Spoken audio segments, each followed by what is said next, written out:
A lot of people who passionately support him and love him seem to me to be veering into the cultish behaviour, almost blind to faults. But you're not going to win an election just with that core support. So then you're looking at people who a month ago thought that he was some sort of irredeemable hippie, and who, if the polls are even close to correct, are now moving. I put it to you this morning, they're not necessarily moving towards Jeremy Corbyn. Okay?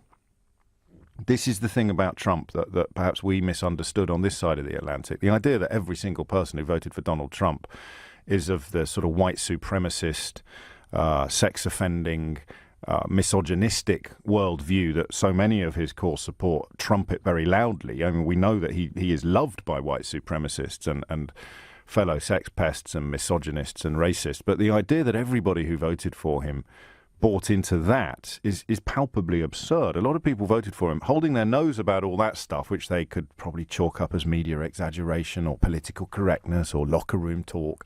So they held their nose about all that stuff that some of us found so toxic. And they voted for him because he's nothing like a normal politician. So people are always keen to talk about trends.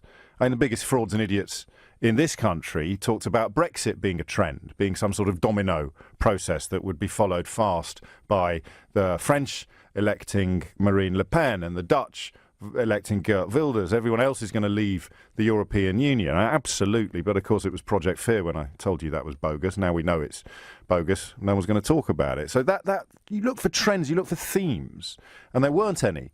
But there's one there, right there, because Macron fits into that category as well. Even though he was an establishment politician, he elected to move out of the establishment and start his own party. He tried, as close as he could come as someone who'd already been in the French cabinet, already held a junior ministerial role. He tried to rebrand himself as almost outside politics. You know, the phrase that I've fallen in love with, I keep dropping it on you, is post-partisan.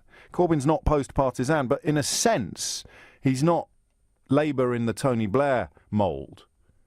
So he is not like the rest of them. I don't know. So my cautious suggestion to you is, and I'm just like you, thinking out loud, having a bit of a meander, but it seems to me that Theresa May is losing support more than Jeremy Corbyn is gaining it.